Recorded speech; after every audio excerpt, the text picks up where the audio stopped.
Hi, I'm Nasir Khan. You are watching NK's Grammar Galaxy. आज हमारा ये दूसरा वीडियो है जिसमें हम सीखने जा रहे हैं pronoun. Let's see definition of pronoun. What is pronoun? Pronoun is a word that is used in place of a noun. Pronoun वो वर्ड है जो हम किसी नाउन की जगह यूज़ करते हैं. फॉर एग्ज़ाम्पल, अगर हम कहते हैं कि राजू ने खाना खाया, राजू ने पानी पिया, राजू ने होमवर्क किया, तो हम वर्ड राजू को बार बार यूज़ नहीं करते हैं, बल्कि हमें राजू की जगह वो, उसने, इस तरह के वर्ड यूज़ करने पड़ते हैं जिसे हम प्रोनाउन कहते हैं. हिंदी में उसे सर्वनाम कहा जाता है, उर्दू में उसे ज़मीर कहते हैं. तो ये हुई डेफिनेशन प्रोनाउन की. आइए अब देखते हैं उसकी काइंड्स. जैसे कि हमने इससे पहले वीडियो में नाउन की काइंड्स देखी, अब देखते हैं प्रोनाउन की काइंड्स. तो प्रोनाउन की यहाँ पर ब्रॉडली अगर हम डिवाइड करें तो ये 10 काइंड्स मैंने यहाँ पर लिखी हुई हैं वाइट बोर्ड पर. तो हम डील करने वाले हैं पहली kind personal pronoun. Personal pronoun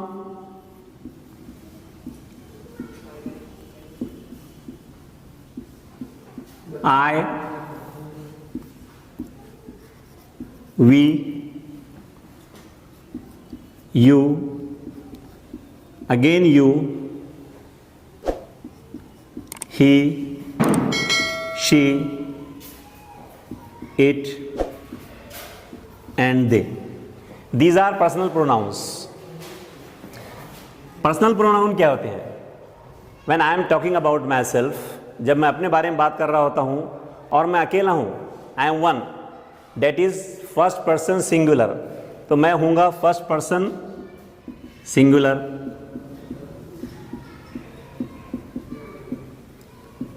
अगर हम मिलकर आपस में बात कर रहे होते, इफ़ यू आर टॉकिंग, हम सब मिलकर बात कर रहे हैं, तो हम होंगे first person plural.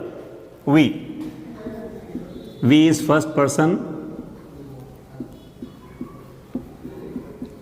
plural. Then comes you. If I am talking to someone who is standing before me and he is only one, अगर मैं किसी से बात कर रहा हूँ जो मेरे सामने खड़ा है लेकिन वो एक है, तो हम उसे कहेंगे second person singular. Second person singular. अगर हम बात कर रहे हैं, if we are talking to people more than one, हम एक से ज़्यादा के साथ बात कर रहे हैं अगर, तो वो हमारे लिए होंगे second person. Since they are more than one, इसलिए वो होंगे plural. Second person plural, second person plural. Then he. अगर हम बात कर रहे हैं, if I am talking about someone who is not present here and he is male also, तो कहलाएगा third person singular.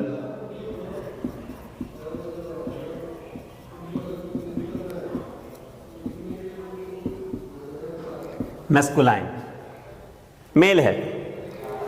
If I am talking about someone who is not present here but she is female, उसे हम कहेंगे third person singular feminine, female.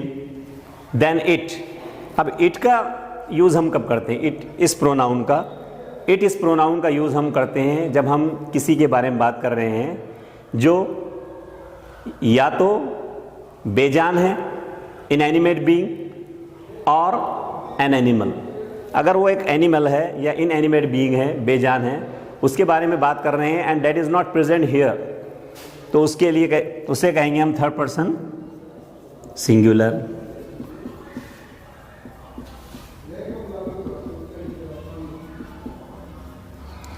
Then they. हम अगर बात कर रहे हैं उन लोगों के बारे में, if you are talking about those people who are not present here, लेकिन वो मोर देन वन हैं, बहुत सारे लोग हैं, एक से ज़्यादा हैं, उस वक्त हम प्रोनाउन यूज़ करेंगे दे. तो ये सारे pronoun, all these pronouns are called personal pronoun. इसे हम personal pronoun कहते हैं. Next डील करते हैं हम interrogative pronoun. Second kind of pronoun is interrogative pronoun. Let's see what interrogative pronoun is. Interrogative word आपने सुना होगा, you must have heard this word interrogative. Interrogative कहने से क्वेश्चन मार्क हमारे जहन में आता है. इंट्रोगेटिव प्रोनाउन बहुत आसान है. इंट्रोगेटिव प्रोनाउन वो pronoun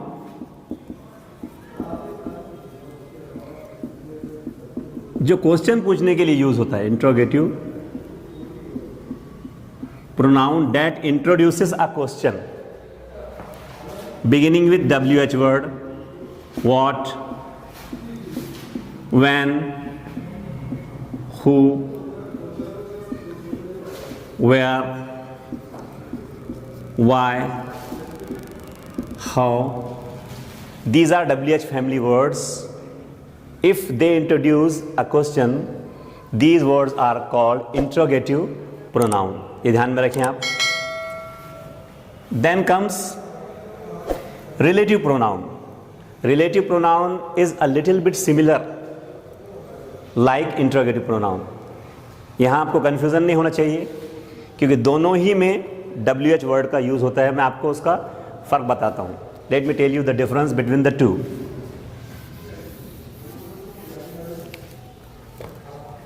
Third, relative pronoun.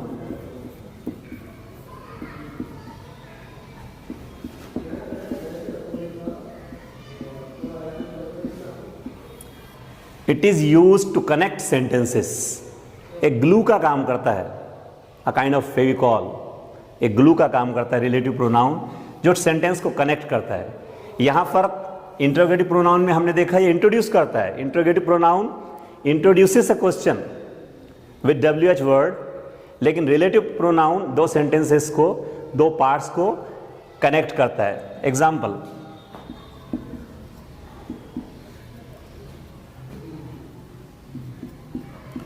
I saw a boy who was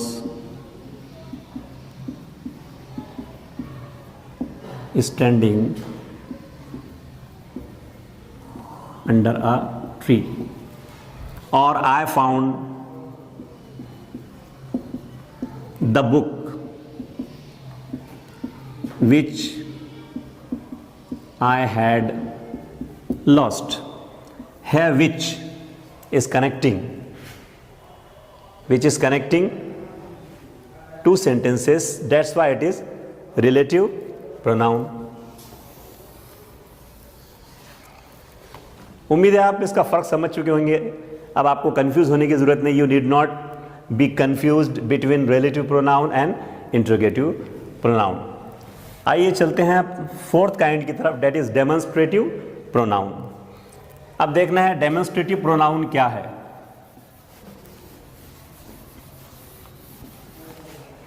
demonstrative pronoun is used two point out something. Demonstrative pronoun, it is used two point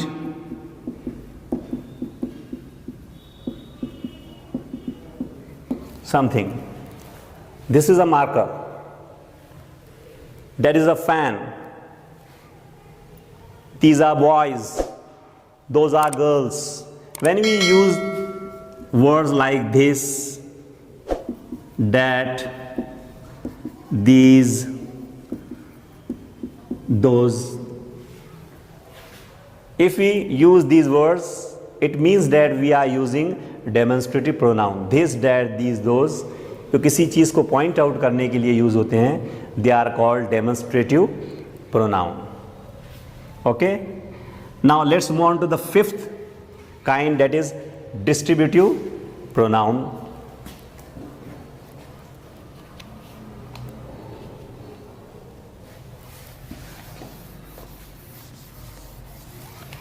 Distributive pronoun is used to point something. Fifth one, distributive pronoun. They are also used to point something, but one at a time. यहाँ भी आप confuse ना हो. Demonstrative pronoun, this, that, this, those.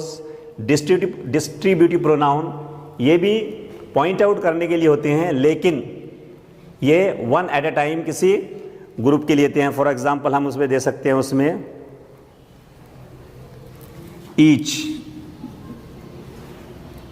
each boy has a pencil. Each. If there are 2 students in the classroom, then we can use each. Each boy has a pencil. तो यहाँ हम ये समझें कि वहाँ 2 बॉयज थे और हर एक के पास एक पेंसिल थी. Each. Neither of them passed the test. उनमें से किसी ने टेस्ट पास नहीं किया. Neither. और either.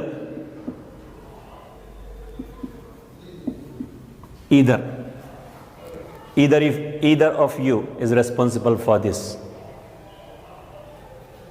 Each, neither, either. Prevalent है neither और either भी कहा जाता है उसको. Initially we can pronounce these words as neither or either also. Don't be afraid about it.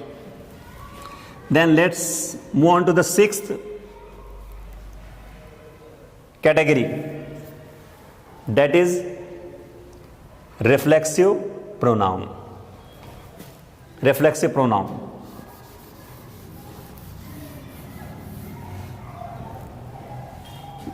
Let's see what reflexive pronoun is. आपने वर्ड सुने होंगे. myself, ourselves,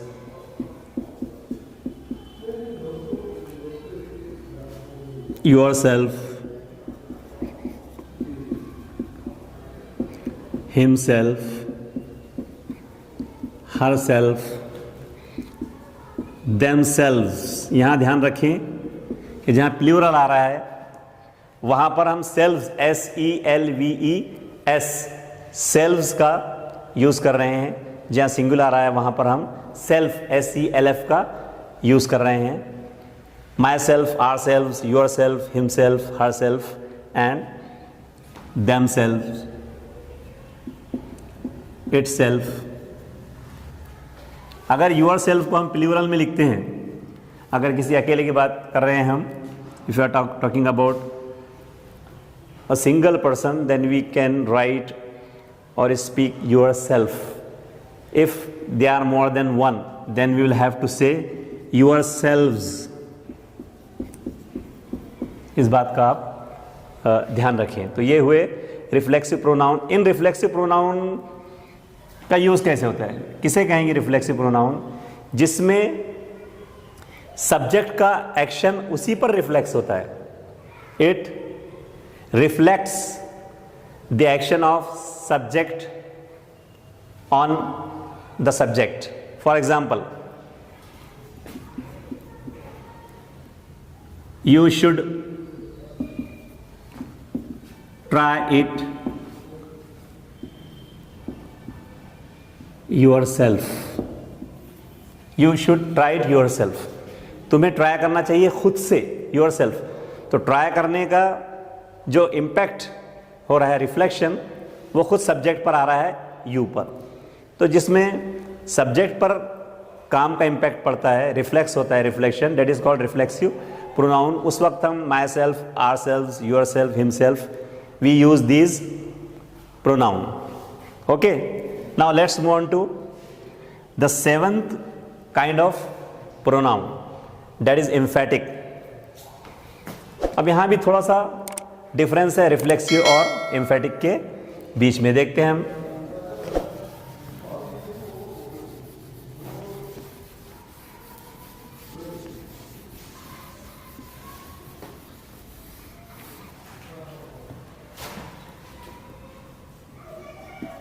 emphatic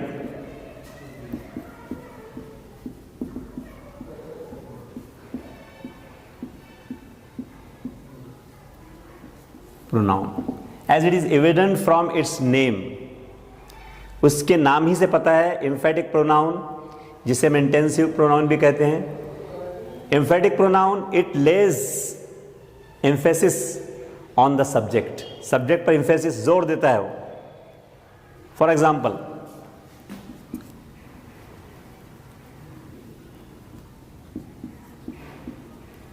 you yourself are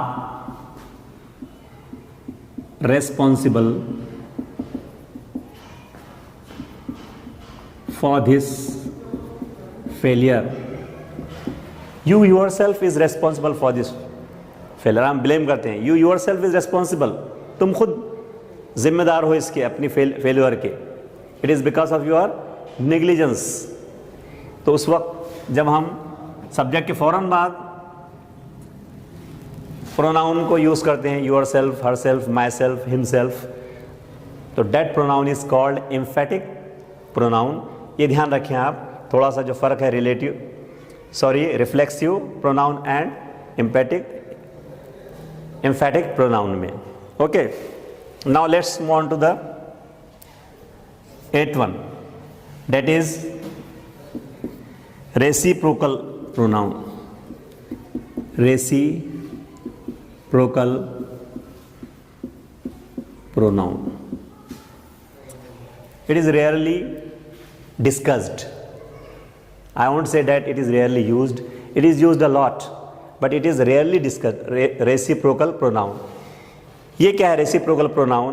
ये वो pronoun है जिसमें एक म्यूचुअल सेट में person एक दूसरे को पॉइंट आउट करते हैं. रेसिप्रोकल हम कह सकते हैं उसमें. It is used to refer to mutual set of people. Refer to mutual set of people. इसकी एग्जांपल है each other,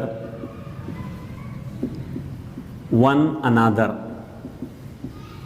each other, one another use करते हैं. ईच अदर एक दूसरे को, एक ने सेकंड को दिए. Each other, they gave each other. They shook hands with each other. यहाँ दो लोग हैं, they are two persons, they are shaking hands with each other, एक दूसरे से. वन अनदर, बहुत सारे लोग हैं, वो एक दूसरे से शेक हैंड करते, they are shaking hands with each other. They are sharing things with one another. तो एक से ज़्यादा जो शेयर करते हैं, आपस में इंटरेक्शन करते हैं, वहाँ हम वन अनदर का यूज़ करेंगे. इस बात को आप ध्यान रखें. Let's move on to the next kind of pronoun, that is possessive pronoun. Possessive pronoun, let's see what possessive pronoun is.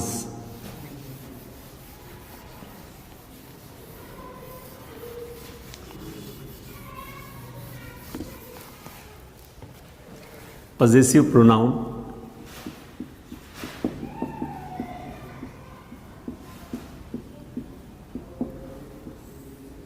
it shows relation or possession. Shows relation or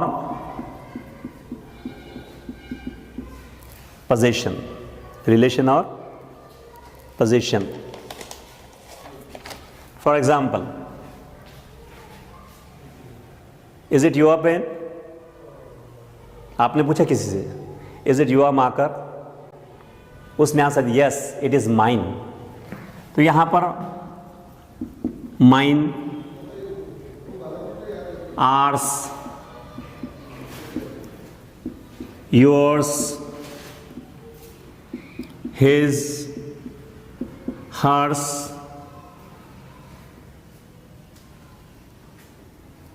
theirs,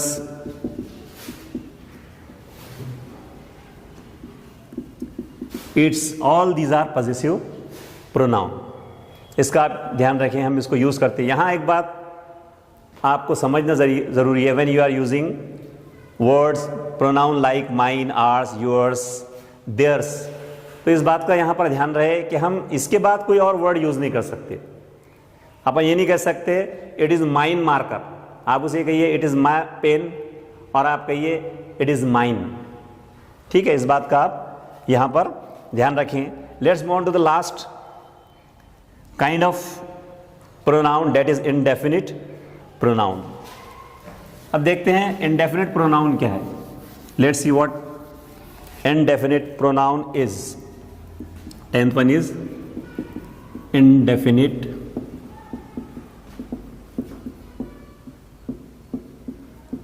pronoun as it is evident from its name। नाम से ही हमको पता है indefinite, यानी इसमें जो pronoun use करते हैं उसमें कोई स्पेसिफिक पर्सन का हमको पता नहीं चलता है। हम कहते हैं ऑल, सब, और सब में हमें स्पेसिफिक पता नहीं चलता कौन।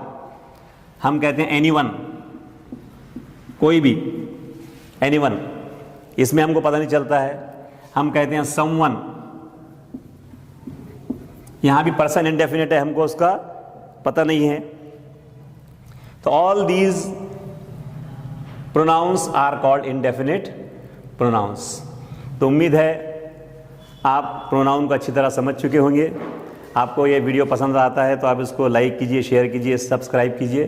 फिर मिलेंगे नए वीडियो में अगले पार्ट ऑफ स्पीच के साथ। तब तक के नासिर खान को दीजिए इजाज़त। अल्लाह हाफिज़, जय हिंद।